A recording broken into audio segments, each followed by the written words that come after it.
सुरार्चितलिङ्गं निर्मलभाषितशोभितलिङ्गम्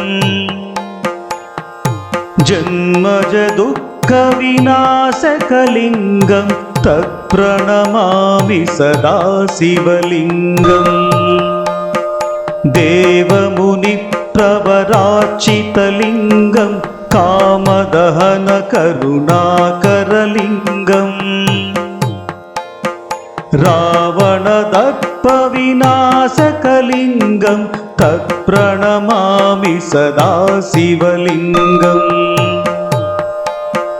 सर्वसुगन्धिसुलेपितलिङ्गं बुद्धिविवर्धनकारणलिङ्गम्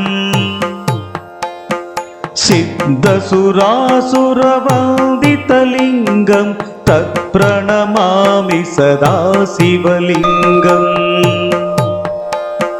कनकमहामणिभूषितलिङ्गं फणिपतिवेष्टितशोभितलिङ्गम् दक्षसुयज्ञविनाशनलिङ्गं तत्प्रणमामि सदा शिवलिङ्गम् कुङ्कुमचन्दनलेपितलिङ्गं पङ्कजहारशुशोभितलिङ्गम् सञ्चितपापविनाशनलिङ्गं तत्प्रणमामि सदा शिवलिङ्गम्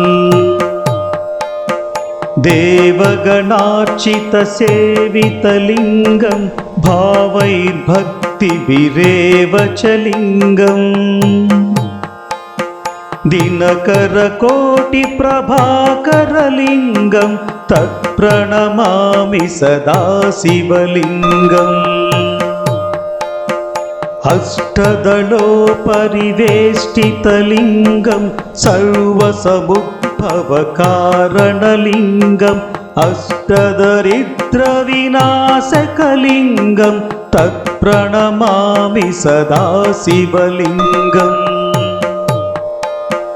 सुरगुरुसुरवरपूजितलिङ्गं सुरवरपुष्पसदार्चितलिङ्गं परमपदं परमात्मकलिङ्गं तत्प्रणमामि सदा शिवलिङ्गम् लिङ्गाष्टकमिदं पुण्यं यः पठेत् शिवसन्निधौ शिवलोकमवाप्नोति शिवेन सह मोदते।